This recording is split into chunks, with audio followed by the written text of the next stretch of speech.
Good evening. We'd like to start tonight's broadcast with a public apology. Last week, I inadvertently claimed that we wouldn't have a title fight. However, I was mistaken. Upon some mathematics lessons and a bit of telling off by certain drivers in the hypercar field, it turns out we do, in fact, have a championship fight. So, welcome to the final round of the TSRC Le Mans Ultimate Masters Championship here from the Autódromo José Carlos Pache in Sao Paulo, Brazil. The Interlagos circuit, it is very famed, very historic and very prestigious. Of course, a different layout to the one used back at the inaugural Grand Prix in Formula 1, but a circuit that still provides racing nonetheless. The sky is a bit of cloudy, and as you can see, there's quite a bit of spray coming out from the back of title leader Adam States, number 6 Porsche. The WSR esports driver has got his teammate for company in the championship, a 10-point gap between himself and Viadi Rombaut in the Aston Martin Valkyrie. The championship stipulation is pretty simple. For Adam to lose the title, he needs to not win. And with only 4 hypercars in the field, it's all but too possible that Viadi might have his luck against him. We know what the Aston's like in the rain. It's a little bit weaker than it is in the dry, but we know what the Dutchman is capable of. So it'll be good to see what he can do. And we do still have Peter Veneer and our favourite Glickenhaus, which is Florian Reiter. Good to see those two are here for the finale as well in hypercar. But as the first laps will be starting to get underway shortly for Adam and Viadi, our 2 championship contenders. There's a little bit of a fight in GT as well for 3rd and 4th in the standings. Lucas Palivka, Connor Dickman, Chris Davis, Patrick Den and Sean Shooter are all vying for those places. Of course, the gap between Connor and Lucas is a little bit larger than the rest, but it is still possible depending on where the BMW ends up today. And no Patrick Den means it does just come down to those 4. Ian Pfeiffer, of course, still the championship victor. Last time out, 55 points clear at the top of the table. No one touching him, especially with Angela Scotti not being here this evening. Unable to make the finale. She has had a very valiant race. Meanwhile, back to Adam State as he makes his way down the hill. Down through Magulo, through Junshao. And out over the curb. He needs to be so careful with the weather as it is. Doesn't look to be very heavy rain at the moment, so the track should be relatively fast for now. I believe the weather's meant to get a little bit heavier as we go through the session. So the best laps are going to be in early on. 35.179 for the Porsche. So he makes his way through to turn 1.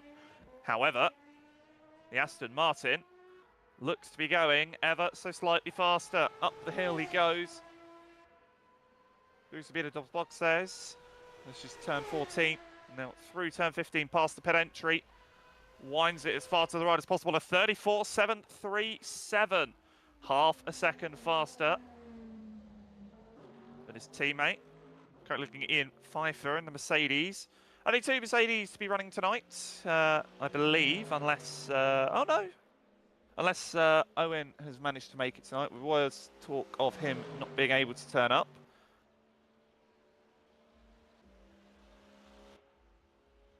But Connor and Ian still here tonight. A 43.531 for Ian Pfeiffer, about a second to the good of Chris Davis's Lexus. And Bradley Sellers returns with us for tonight in the Rookie Monsters Lexus. We're looking at Sean Shooter.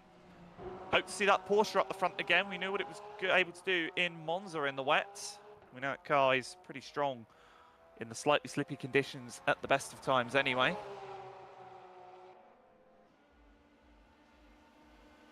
Across the line goes Flo Reiter for 3rd place. A little bit off the margin, but we know the Glickenhaus is a little bit difficult in these conditions. It's not the easiest of cars to drive at the best of times, let alone when the weather is a little bit damp. 5 minutes left of the qualifying session. And the weather doesn't look like it's raining. It just looks like it might just a little bit spitting. It doesn't look like it's too heavy. So the track may even get a little bit dry towards the end of the session. Peter Veneer's gone up to third as well, 8/10 off of the pole sitter so far. Be interested to see what the Isotta Fraschini can do, and if he can challenge the front two. We didn't really get to see last time out at Bahrain what he could do. The car refused to activate first gear on the formation lap, so had to start from the pit lane, but he made an insane recovery. Had a lot of pace throughout that race.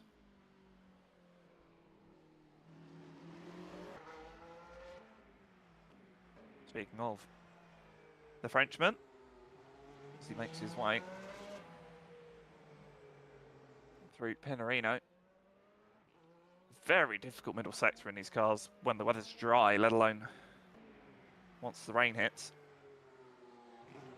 Gotta be ever so gentle on the throttle, ever so gentle on the brakes. And you don't want to throw the weight around too much in these. Again, very heavy, these hypercars.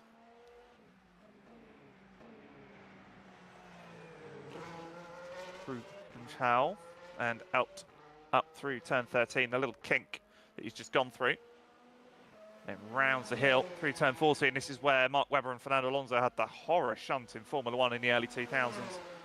Only for Webber to have another one in the World Endurance Championship about a decade and a half later. Into the first corner goes the Isotta. Very, very pretty sounding car, and a very pretty car in general, the Isotta Fraschini. Right now having a look at Chris Davis. Currently down on his best lap. Just makes his way up the hill.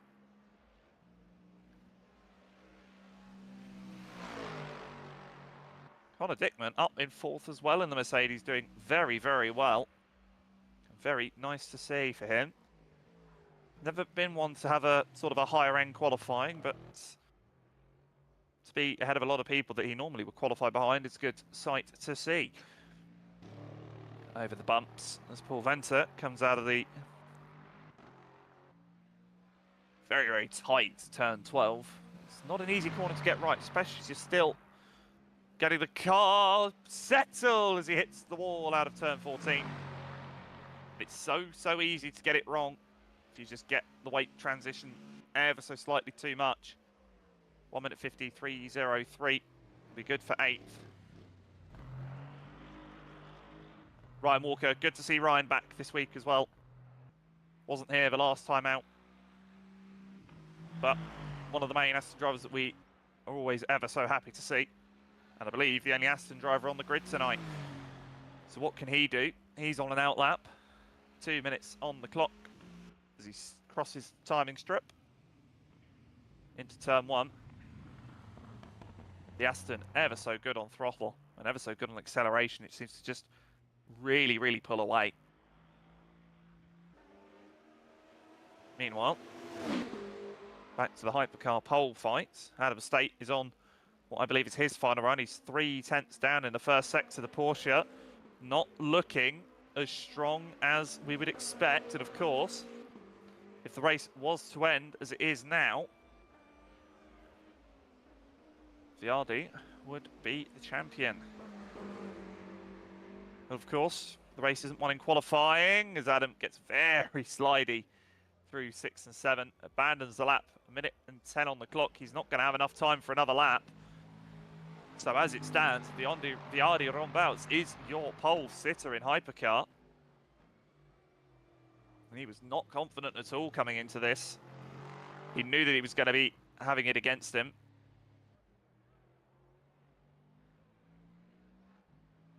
He said that the Aston is not the strongest in these conditions.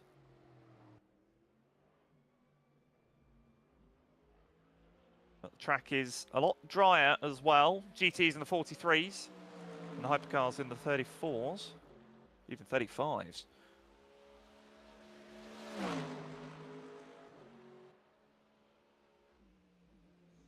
We're looking at Connor Dickman, half a second down on Ian Pfeiffer in the first sector. It's not really a massive surprise for him. Meanwhile, 10 seconds left on the clock.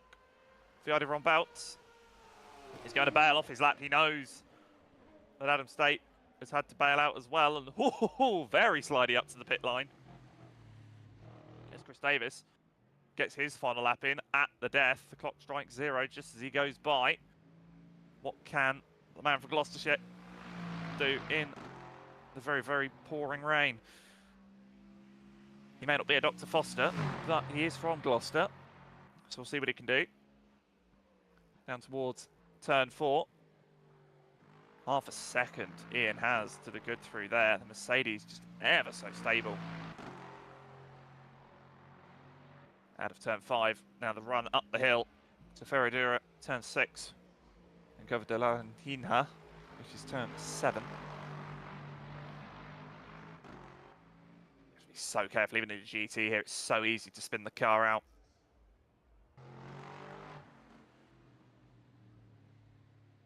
No other laps coming in. But out Pinarino, Montepieco de Pato.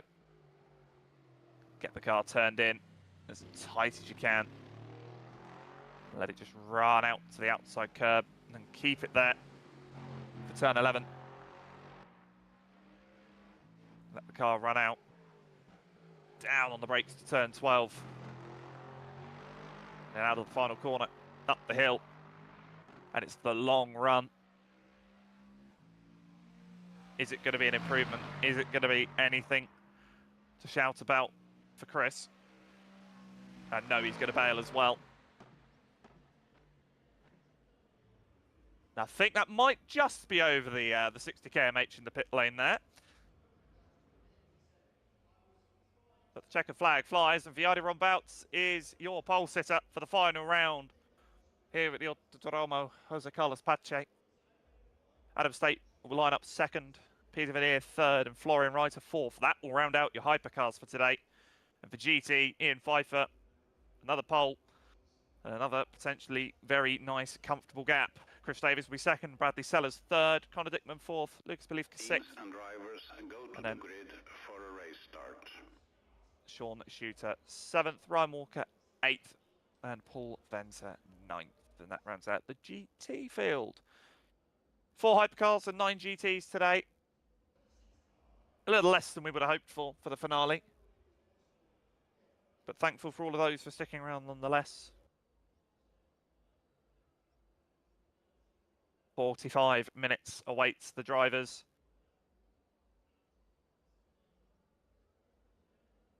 The track doesn't look that wet.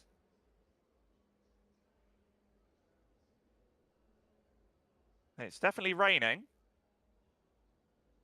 But the track will be interesting to see.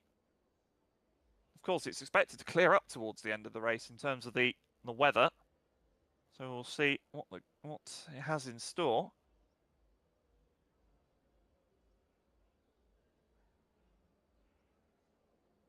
Looking at the hypercars here, very indicative of the the end of the LMP1 era. We'd have just the 2 Toyotas, a couple of Rebellions, and maybe a Ginetta if you were lucky.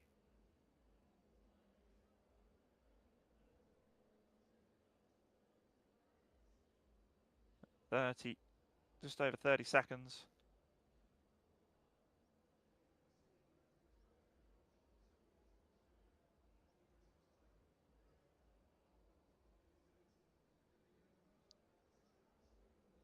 And you can see the very large gap that the GTs have.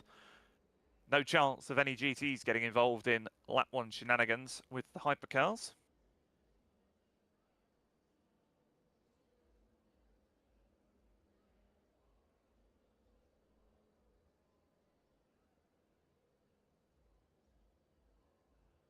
But formation lap gets underway.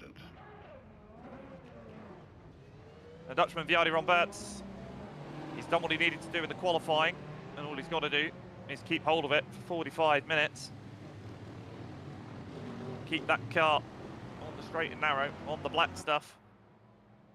Keep that bright red and white Porsche hypercar firmly in his rear view mirrors.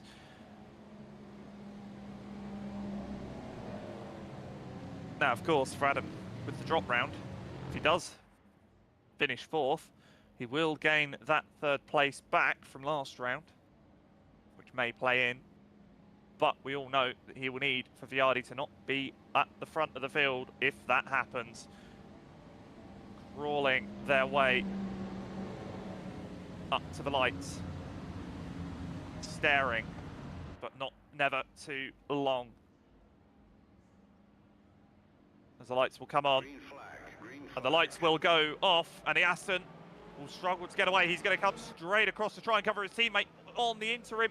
Into turn one we go. He's later on the brakes than Adam, side by side through turn one, and Adam has already slid wide. It is going to be Viardi that leads. Peter Veneer is now going to have a look to the outside of Adam's state. This is crucial if he can get ahead of the Porsche. A little bit of a wiggle. The Frenchman sniffs English blood in the water. Meanwhile, that's Ian Pfeiffer going defensive into turn 4. I believe that Florian Wright has had an issue already. I think he's dropped behind the GTs. He has indeed. But up the hill we go for the first time of asking. And I believe Bradley Sellers is up to second. He is indeed. That's Polivka and Connor Dickman fighting for 4th place. Fly right to the inside. Now, Bradley Sellers could be a thorn in the side of Ian Pfeiffer. And Glickenhaus is really, really struggling in the wet here. Potentially some damage maybe, or just the tyres not getting up to temperature the way he needs them to. It is allowing Polivka to be right on the back of the Lexus, Chris Davis, the Iris Lexus. Very well-known name in the RF2 scene. Their Iris, been around for many, many years now. Ryan Walker fighting with Paul Venter at the back of the GT field as they come out of turn 12. Slowly climb up the hill. Testing every single driver. The spray is absolutely just all over the place. It's so difficult to see where you're going in these conditions. You can barely see the brake lights of the car in front of you. Meanwhile, into turn 1. Connor Dickman goes slightly wide. It's going to allow Sean to shoot to the left-hand side. Connor's going to do the right thing in these conditions, just take through the middle of the track. He's going to have to give up a load of time, get the car settled. There's a yellow flag. I believe someone might be round in the background. Not too sure who it is. It's Paul Venter. The car looks to be pointing straight and in the right direction. Meanwhile, round the outside, Connor Dickman holds the place through turn 4. Gets that AMG as stable as he can on the throttle. And that's Lukas Polivka actually behind these guys. So Connor's up to 4th now. Something has happened with the BMW. It's dropped him down to 6th place. This is now the fight for 4th position. Chris Davis is also on the back of Bradley Sellers. And I don't seem to see Flo Reiter, so may have been some early kerfuffles between the few.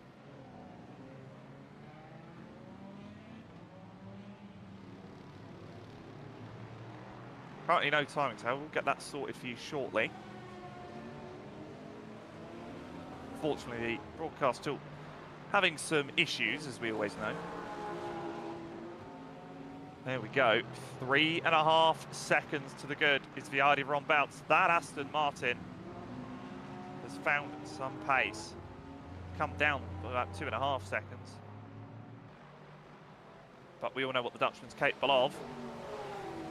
And it's 2.5 seconds, Pfeiffer to Sellers. Whilst we stay looking, fight for 4th place. Polivka 3rd in the GT standings, remember.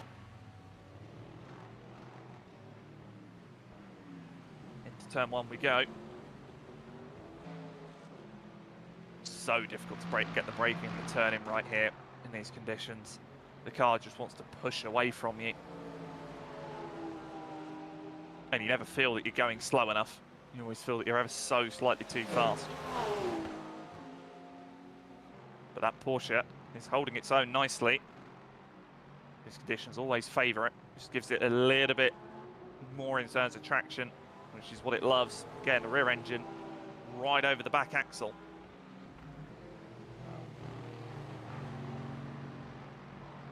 Gives it that slight little bit of an advantage where its competitors lack. Right onto the back of Connor Dickman, who's just ever so slightly slower, 3, 6 and 7. Down, through turn 8, through Pinarino.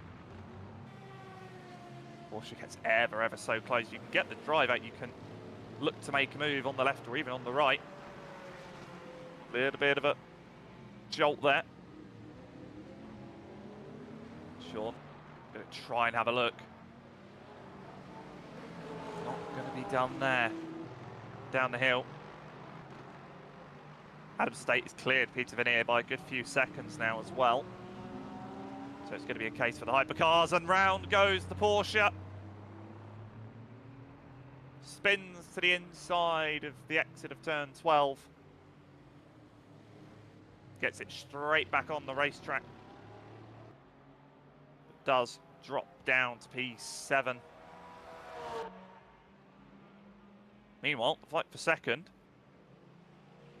between Bradley Sellers and Chris Davis. These two, I should say these three, including Ian Pfeiffer, shared many a track, many a time in many a different car, class, category and series. All very experienced around each other. It's two Lexuses chasing down an AMG, and the gap is currently 3.5 seconds. Up the hill we go. Chris Davis a little bit wide out of turn 5. Again, ever so difficult to sort of see where you are when you're in the spray of a car in front. Even though we don't have the big diffusers like in Formula 1. The tyres don't kick up as much. Still, it kicks up a very decent amount. It just stop you from seeing sort of quite a bit of where you are, especially when you're only about half a second as well. Yeah, that flashing red rain light only does so much to see where the car in front of you is. Half the time, it's not really helpful until you suddenly end up being able to read what's on the rear wing of the car. Meanwhile, into turn 12, it's going to be Bradley Sellers running a little bit wide. It's going to give Davis the opening he needs. Drag race up the hill. It's going to be Chris Davis through, I believe. Tuck back into the slipstream. Give it another go a little bit later on. Still 37 and just under 37 and 3/4 minutes remaining.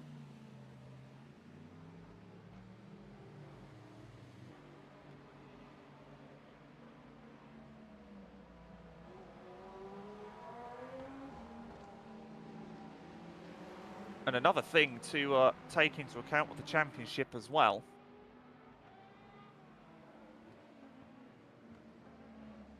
is we do have a bonus point for the fastest lap.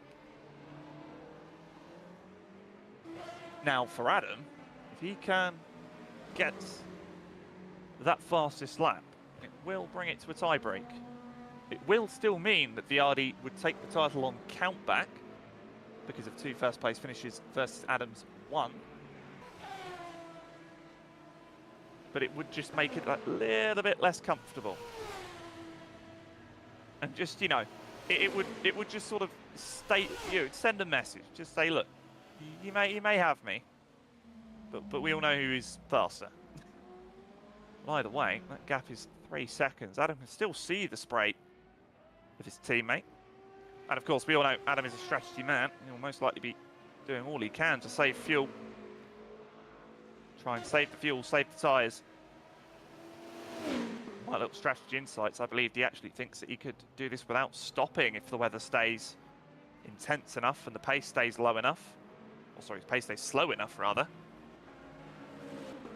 So we shall see. Up the hill he goes.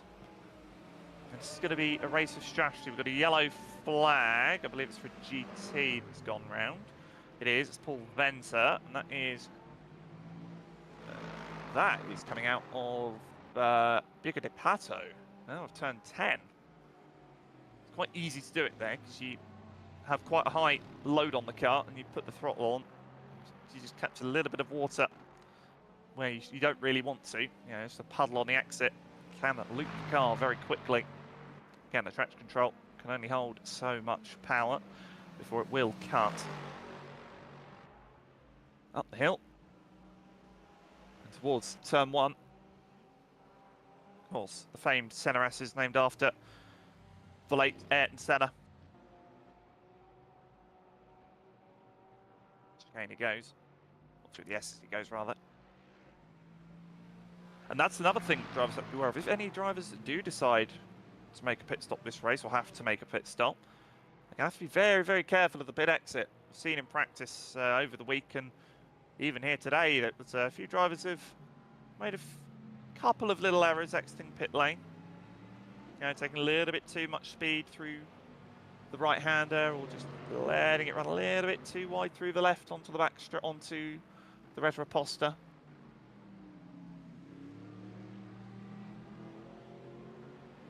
Meanwhile, we do look at your GT leader, Ian Pfeiffer, and once again, looking to have it all his own way. He hasn't lost a race this season. He's not had a perfect pole record, but who needs a perfect pole record when you could say you haven't finished lower than the top step of the podium?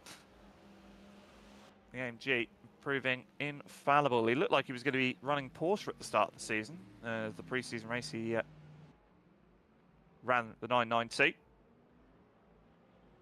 But a late swap to the AMG on release. And he's found quite a lot of comfort with the German mark. Of course, one of the main satellite racing stalwarts.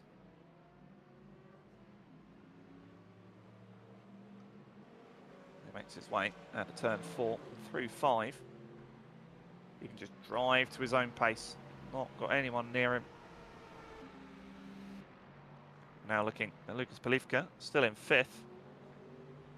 See, a couple of seconds behind Connor Dickman. Connor's really found some pace here today. He's always found sort of Sao Paulo to be sort of a better track for him. The Scotsman really, really showing it here. Again, quite a ways off the back of Bradley Sellers and Chris Davis and the like, but still holding his own very much impressively. And of course, Lucas Palifka as well. Very, very good results this year again. Didn't have the best results at Qatar at round 1, but a 3rd place at Imola. Wasn't here for round 3 at Monza. So it's Spa, but Paul Ventor is out of the race. He's in the pit lane. Called it a day, I can only imagine. Shame, he was looking forward to this race. He said, you know, he had a very good race at Monza. He was hoping he could recreate that here today. It just isn't to be for the South African.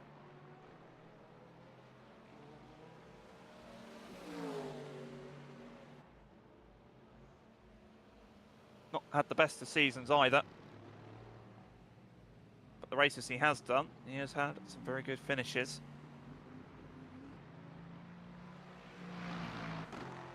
Slidey, slidey.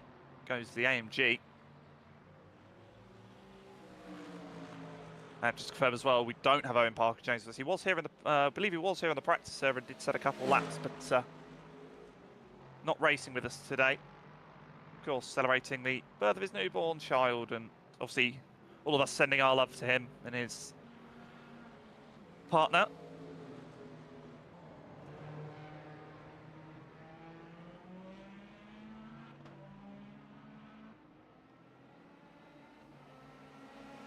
Even in the rain, the bright blue Glickenhaus shines on. Very, very noticeable headlights on that car. Just remember, if you have the money, you can go and buy a road-going version of this hypercar. Not too long ago that Jim Glickenhaus actually announced that there was a road-going version actually for sale. It's a little bit higher off the ground. A little more luxuries inside than what you'd find on your race car, but it's a hypercar nonetheless. A very similar engine in the back. At turn 4 through turn 5. The leaders are now in GT traffic. Viadi Rombats goes by Sean Shute.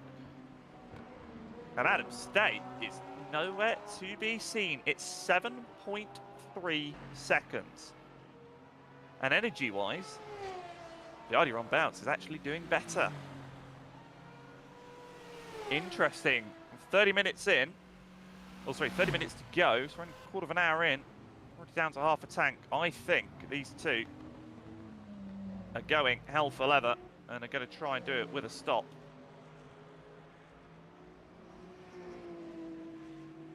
Which might be interesting between Adam and Peter Vernier, because, of course, when these guys pit, you know, as we know in F1, it's about a 20-second pit delta, plus whatever you do for your pit stop.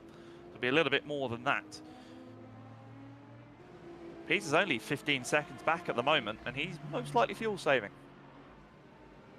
It could be interesting indeed. Of course, he's not going to challenge the idea of Ron Bouts when he comes in, unless there's some absolute miracle and he manages to find another 7 seconds on top of that.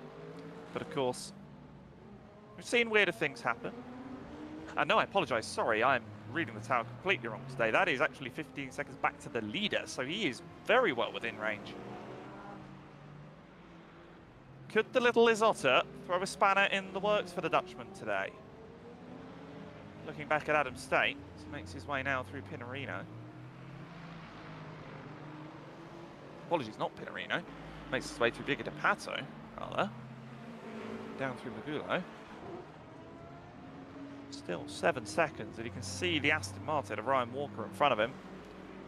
Of course, Ryan Walker, an teammate of Adams. Up the hill to go.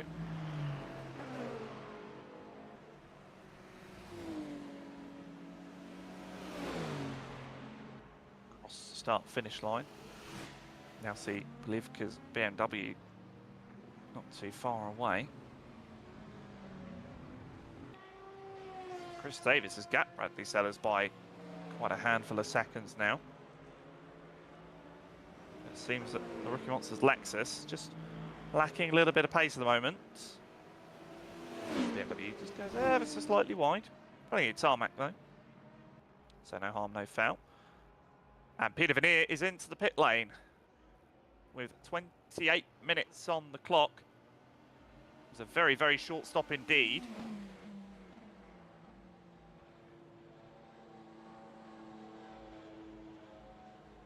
Wonder why. Did he not think he's going to have enough to get to the end? Or is he trying to pit early enough to get away with it? We'll see.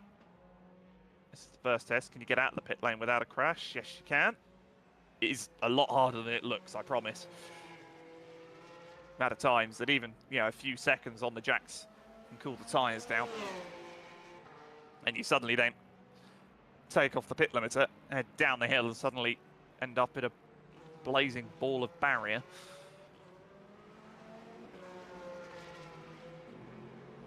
It's a lot easier to do than one might think.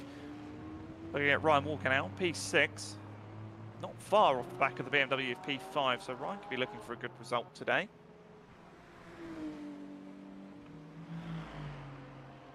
Of course, Ryan Walker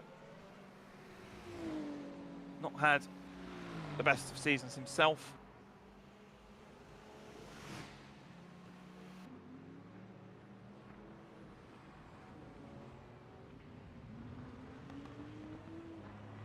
Currently down in 16th.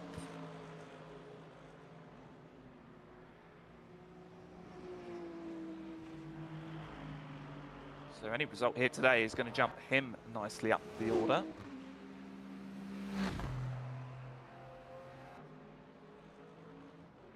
It's that time of the race again where everything settles down. I wouldn't be surprised if EM5 is actually saving fuel with that gap that's come down the way it has. Well, it seems to sort of be ebbing and flowing around the sort of 3.5, 4 second mark.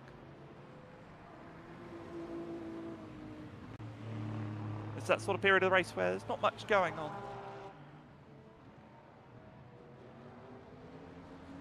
But there's still plenty to talk about. And speaking of plenty to talk about, Sim Racing Collective, the series that lovingly hosts our Le Mans Ultimate Masters Championship, has recently started their MX-5 Championship. That's going to be starting in a not too distant future. Recently had the pre-season race. But Monday the 8th of September will be at Okayama, and that'll be properly good fun. 37 Mazda MX-5s around the Okayama circuit. As round goes Ryan Walker, gets the car collected nice and quickly, drops down behind the Porsche. Sean Shute gets the car back running.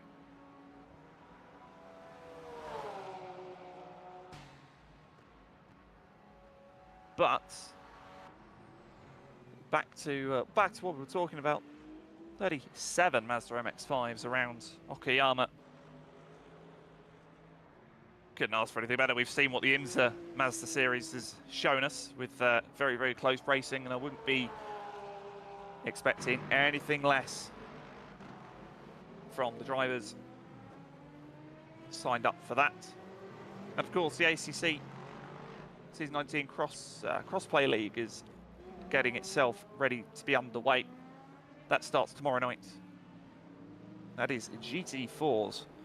And of course, GT4, such a fantastic category. Very, very good for the amateur drivers to get their neck into GT racing. You see a lot of graduates, especially in the British GT Championship, a lot of genetic graduates to come through and show their skills.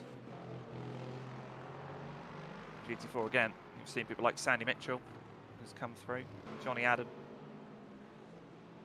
Jamie Chadwick as well, one of the more notable drivers of the category. Very, very heavily factory backed as well. Mercedes, Aston Martin, BMW, Porsche, McLaren. Lotus recently coming back in with the Emira. Had Toyota as well. Nissan, recent years as well. So plenty of big name marks in there. You've also had Alpine and Ginetta. Ginetta's still going strong with arguably one of the oldest GT4s on the market. Still see a few of them kicking around occasionally. Sprightly little cars, those things. Very good fun. But we will be looking at having some off-season events here on the Le Mans Ultimate side of things as well. So do keep an eye on the Discord server, of course. You can find us by searching TSRC.club online. I'll give you an invite to our Discord server where you can come and chat, find some events to do, find some new friends to race with. And of course, the man that runs it all himself, the inaugurator of TSRC, of course, is my beloved cameraman, Kieran Sharp. Who I believe is actually going to race in the series himself in LMU Masters, but decided to bow out so that he could provide the imagery you see today. It's been a much appreciated factor and been much appreciated help from himself. 22 minutes left on the clock here. We're over halfway into this race. That is a 10-second gap between Rob Bouts and Adam State. That lead in GT is up to almost 5 seconds now.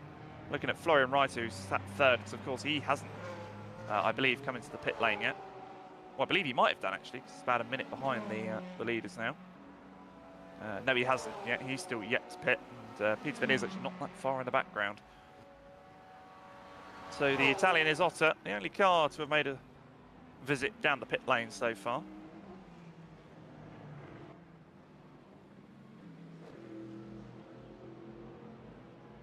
Now looking at your GT race leader, Ian Pfeiffer.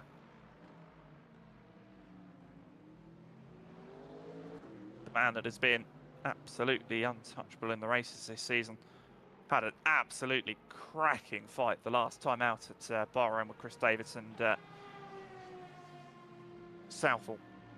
Fantastic racing between the GTs. Proper door-to-door fighting at under the lights of Sakhir International Circuit. He's probably a little bit happy to have about a 4-second gap to any competitor here today. As he makes his way up the hill.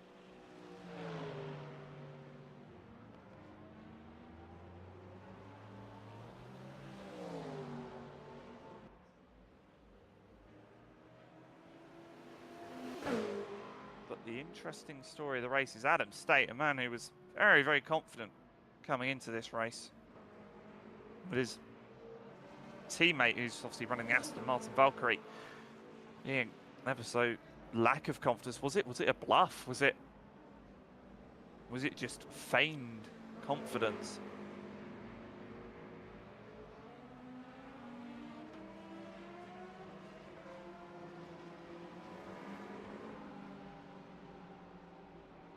We'll see. There's still 20 minutes left to go. Anything can and will happen. Meanwhile, our first GT caller is into the pit lane. It is the AMG of the Scottish variety. The lime green, sort of neon yellow almost, of Connor Dickman. He has pulled the trigger on the GT pit stops. So he'll drop down the order a little bit. Comes in first half, a little bit over the halfway distance.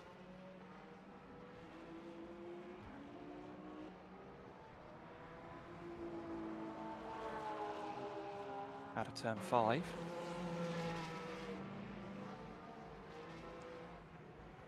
Sean Shute getting a little bit closer to the back of that BMW of Lucas Palivka.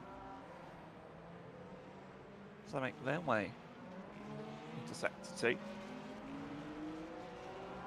Down into Pinarino now.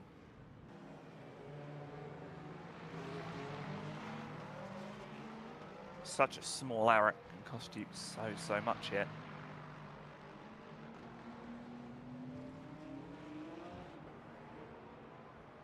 Gap only a second so far. And of course, Sean Shute wants to obviously overtake Connor Dickman in the championship standings, so he's going to need every point he can get. Chris Davis at the moment looking very, very tidy for that 4th place in the standings. He's actually tied on points with Connor at this precise moment, so we'll overtake him.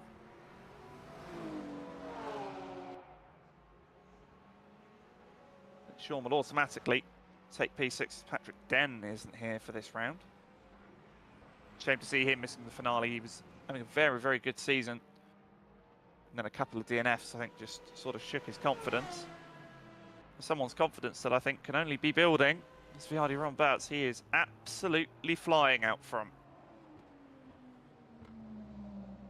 That Aston Martin, half a second faster than the Porsche at this moment in time in terms of the laps that they've managed to put down. And the gap is up to 11.5 seconds.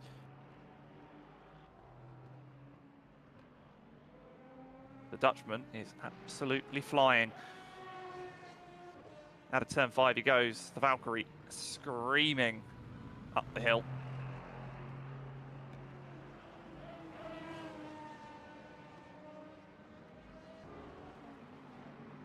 Meanwhile, final podium position is under a little scrap.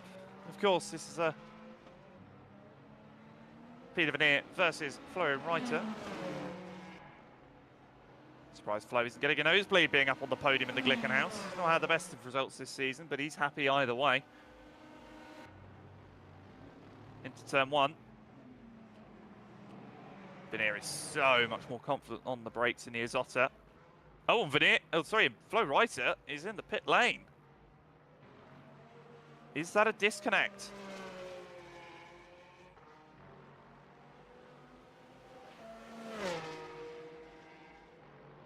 As the German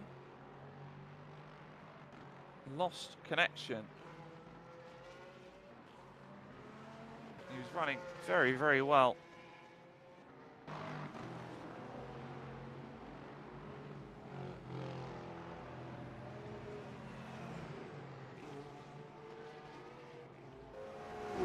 Does promote the Frenchman into 3rd. We now have the fight for 4th in GT, and that is the hypercar leader ever so close in the background. He's going to be seeing these two. He's going to go to the right-hand side up the hill. And Sean's going to look. He's not going to make it there. He's sort of saw his opportunity. And Sean's gone as well. What is going on? Sean Shute has just disappeared.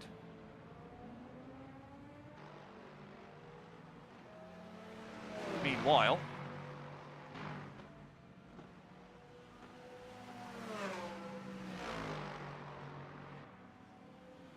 up the hill, there's Bradley Sellers. He's still running third. Meanwhile, Ian Pfeiffer and Chris Davis down the pit lane. Bradley Sellers will stay out. Another lap.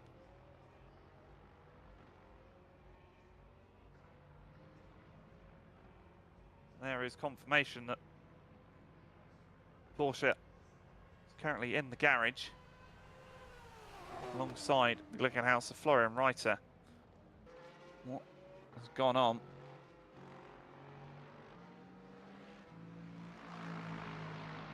It's a familiar sight for Bradley.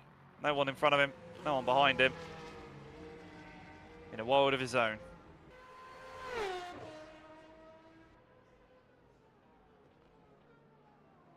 And that, to me, looks like Chris Davis has jumped Ian Pfeiffer in the pit lane. He has. There is Chris, and there is Ian in the background. Chris Davis has potentially pulled off a strategy masterclass.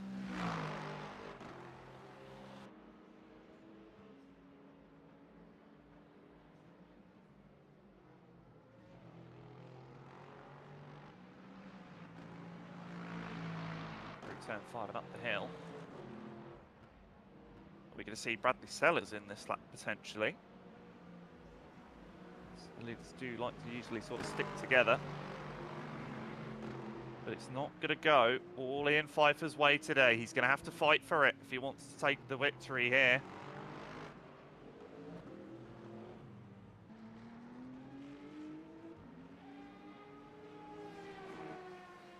And Bradley is in. Rocky Monster's Lexus does trundle out past the commentary booth and down the pit lane.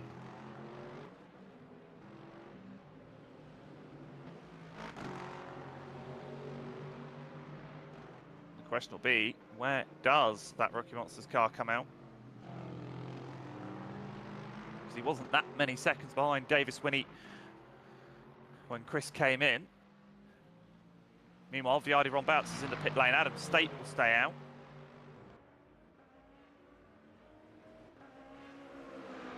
Lucas Polivka in as well from second place. But the important one is going to be, where is Bradley Sellers? Bradley Sellers through turn 1, through turn 2. Chris Davis, this is going to be very, very tight indeed. Accelerate their way through the centre rest. There is Bradley Sellers there. He's going to be out behind these two. But he's going to be very close indeed. In fact, he's just going to pop out just behind Ian Pfeiffer, who's going to have to be defensive into turn 4. And we have got a race on our hands for the GT lead. It is a three-way scrap. It is a Lexus sandwich with some Mercedes meat in the middle. But Ian Pfeiffer is already on the back of Chris Davis. Under braking. He's going to put his nose there. Chris is going to have to give him room. Through the left. And the grip that Ian has on the outside.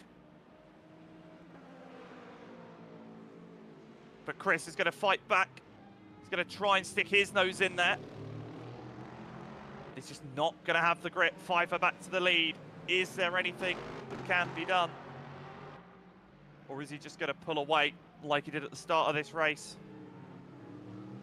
Adam State is in as well from the lead. Keep an eye on that on the timing.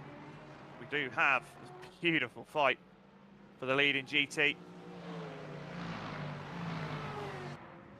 But I do think that this might just be Ian's.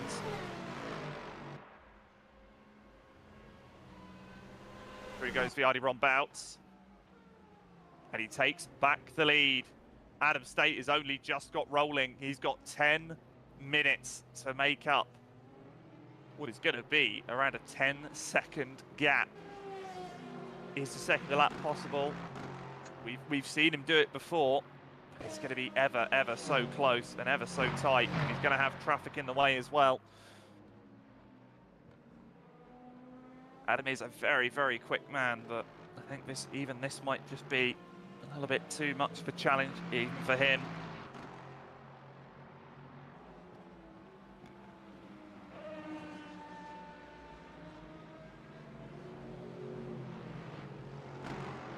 Ten minutes to go, more specifically 9 3/4 minutes. And Ian Pfeiffer's just pulled away again. He's got that car so comfy underneath him.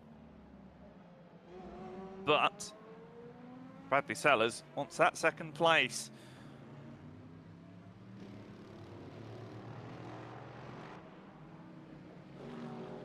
Out of Di Passo, down to Magulo. Towards Chow. It's going to be very, very close.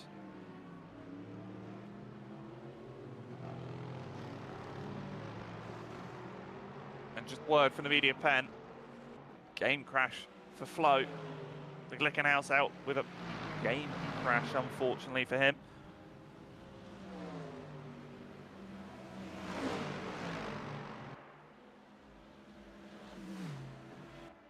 Just not going his way, which is such a shame. Through turn 1, through turn 2, and through the very, very long, never-ending turn 3. And we have a yellow flag. I saw a car off. It's Ryan Walker. I thought I saw a car off. It turns out it's the yellow flag at a different part of the circuit.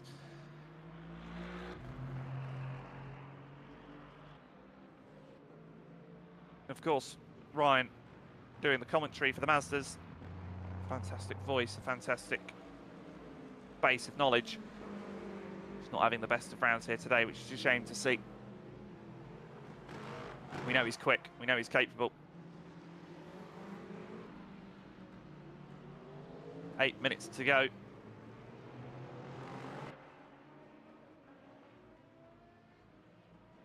Only looking at about maybe 3 or 4 laps left. Not many laps to go at all for these guys. It just makes that challenge even tougher. And as the rain does ease up, which it looks like it has, not seeing wipers on the front of that Mercedes, it's just going to allow that Aston to get even more comfortable. We know what that Aston's like when it's dry.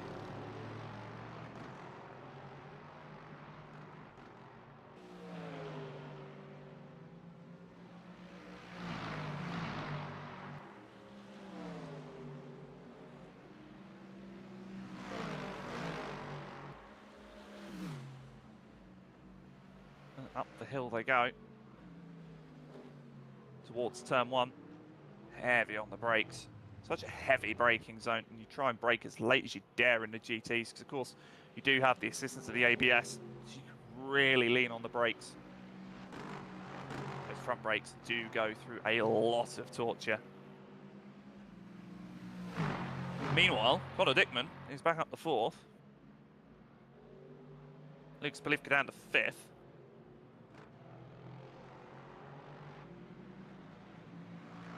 Bradley Sellers still very much looking at the rear end of that not very rooster-tailing Lexus in front of him.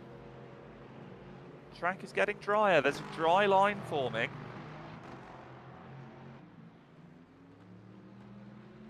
With 6 1/4, just under 6 1/4 minutes to go, rather.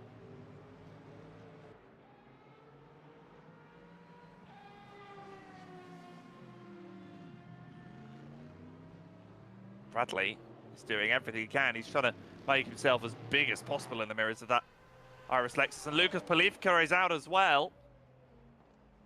What has happened to the BMW? Wondered why he was suddenly dropping so far off the back of Connor. But that's going to promote Connor to 4th. And actually, it's 18 points. That is going to be enough for Connor to jump Lucas in the standings as well.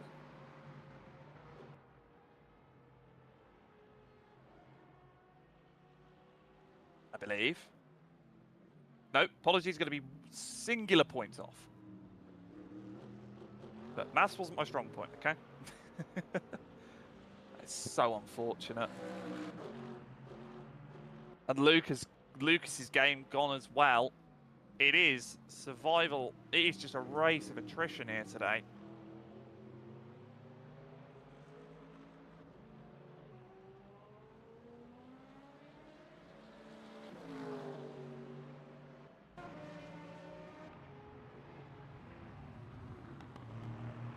Viardi Rombouts, he's got just under 5 minutes to go. And he's got 9 seconds to his teammate behind. He is doing all he needs to do, and he is in the exact position he needs to be.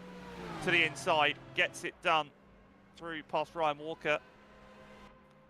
4 minutes and 20 seconds remain. Looking at about 3 laps to go, I think. Unless he really wants to bring the pace back. And that is Bradley Sellers past Chris Davis as they make the way down the hill. Don't miss that move. They've dropped a couple of seconds more to Ian Pfeiffer.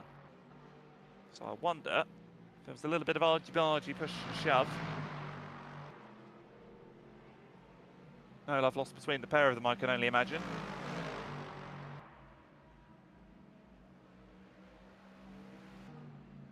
Up to turn 1. Heavy on the brakes.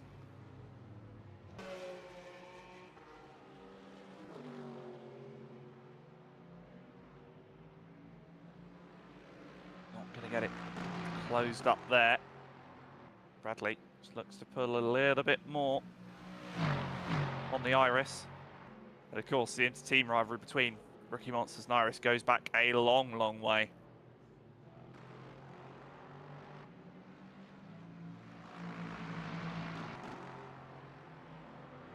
Out of turn 5 and up the hill.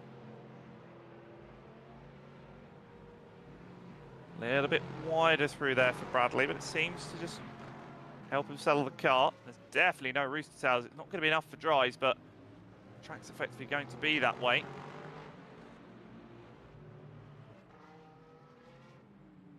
You're going to see the performance drop, and round goes Davis. The Iris Lexus spins.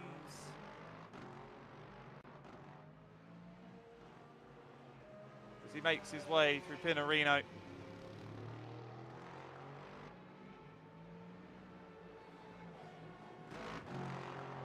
So easy to do in these changing conditions.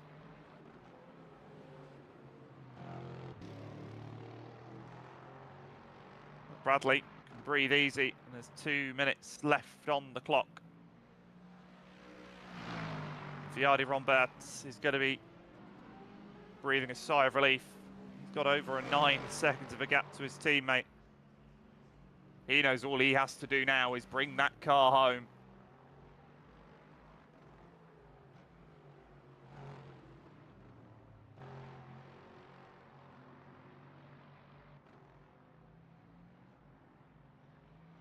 And where is Viardi? He's coming out of Zhengzhou. He's coming up the hill. So it will be 1 lap to go this time by. The white flag will indeed fly for the Dutchman. I think that's probably the best flag that he's seen all race. And the next best will be the checkered flag in a lap's time through turn 1.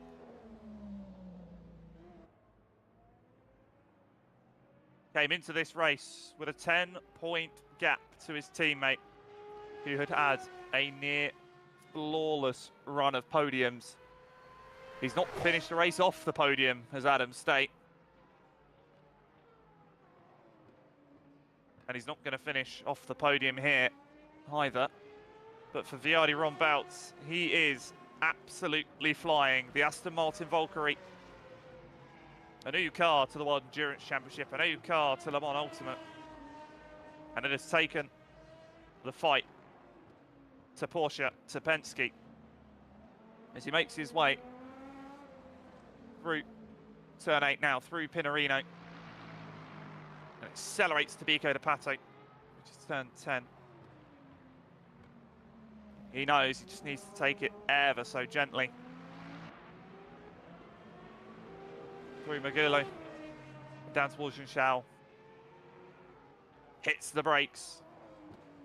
If he gets it through here cleanly, he is home free. And he does indeed.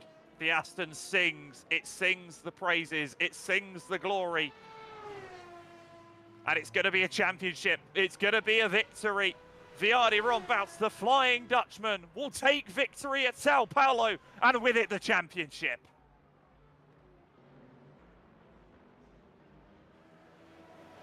Adam State, he's done all he could, and he did everything he needed to do.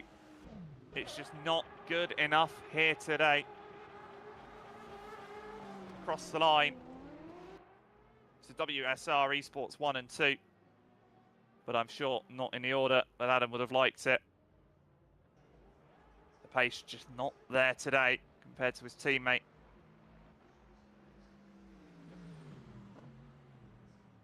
But Ian Pfeiffer, we have to give it to him, has been absolutely flawless this season. It may not have been a pole every race for the Frenchman in the Mercedes AMG, but he has shown that car is absolutely unstoppable in race trim.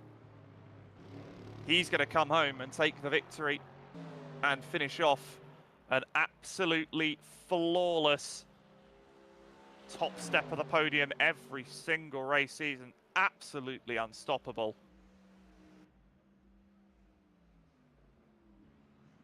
Bradley Sellers will bring the car for Rookie Monsters home in second. Beautiful drive. In third place, Chris Davis. Across the line, third place. Connor Dickman, a season best equaling, I should say, performance of fourth place. Finished as he started, just off of the podium. But what a season we have had here for season 1 of the Le Mans Ultimate Masters Championship. Viardi Rombouts will take the victory and the title in hypercar from Adam State.